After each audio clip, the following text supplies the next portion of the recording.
Hey guys, it's Jason with Trucked. Oh, hold on, close that. Okay, so it's me with Trucked again. Got the truck, and today's not been the best day, which I'll go into in a little bit. But we do have some fun things that we're doing today, and one of the fun things that happened today. There's been a couple of them that have been fun, but one of the fun things that has happened today is this. I got my own shirts today, as well as like a signature pad, so that when I have to go ahead and like sign stuff, I can just go ahead and sign stuff. But the other thing that is going to happen today is this. I got seat cushion cover, and I got my new steering wheel that I'm going to replace from that one right there. So let's go ahead and get right into it. This is all the tools that I need to complete this job, which is a torque wrench, a size 18 bolt, a regular 3/4 inch socket, a T25 with an impact, and a pair of diagonal cutters right there. First thing I gotta do is I got to turn off that battery. Alright, installed. Easy as can be. Next one's going to be a little bit harder because I actually have to crack into the actual steering column, and I may or may not show some of that stuff, but we'll see. Alright, so how we start taking off the thing is we have to get this panel off, which there's 3 screws in it, and I just undid them. Probably have to remove some boots as well, like that one. And the other one. That one right there. And then you should hopefully just slide it up and out. Oh, there's a clip. There's probably another clip on the bottom over here. Yeah. Come on. Well, I was going to show that I take it off, but it just fell off.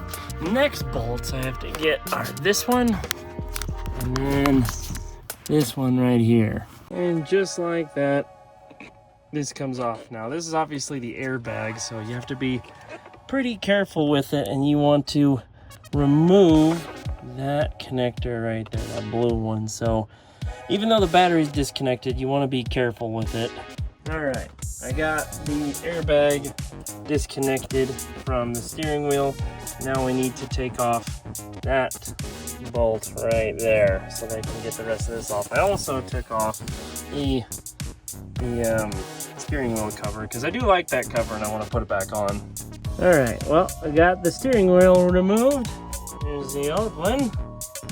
And now we want this bad boy right here. Alright, got the new steering wheel on. Just torqued that to 35 foot-pounds is what it said online.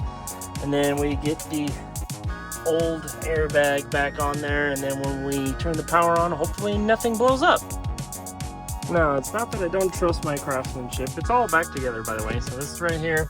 It's back in there. Put the 3 bolts in. Put the boots back on. But it's not that I don't trust my craftsmanship.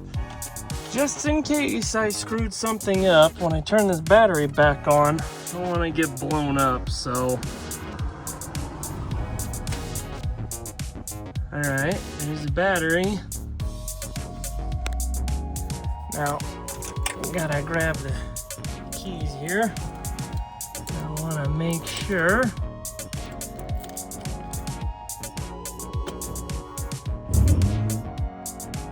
Alright.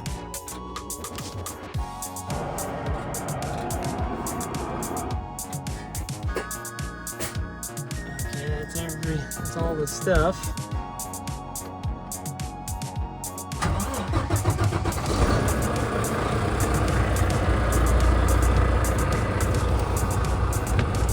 It didn't explode.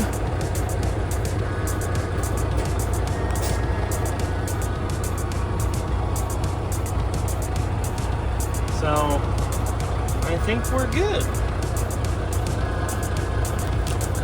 Remove that. Remove that. We'll see if it works. So kind of hard to see that. There we go.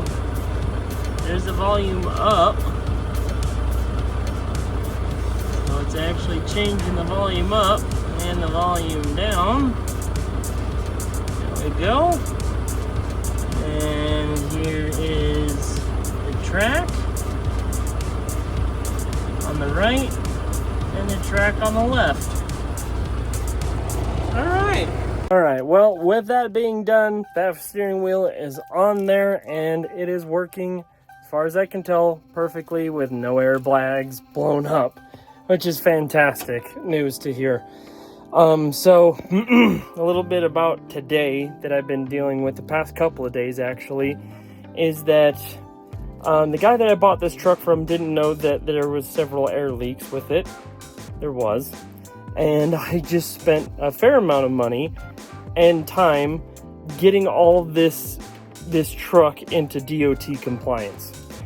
It is now in DOT compliance, but for those of you who are doing the same thing that I'm doing, getting a used truck and trying to get it to compliance so that you can do your own owner-operator thing, I will let you know that you should be fully aware that you're probably going to have to pay for something. Whether you do a super amazing pre-trip or you look the truck over nut to nut, top to bottom, everything, you're most likely going to have to pay for something that you just didn't even account for. One of the things that I had to pay for is the turn signal bolts on the headlights, or bulbs, not bolts. The turn signal bulbs on the headlights. And the reason why I had to do that is because they were white and they need to be yellow. Now, they were like an amber-ish, more white, but they still failed me for it. So, stupid crap like that.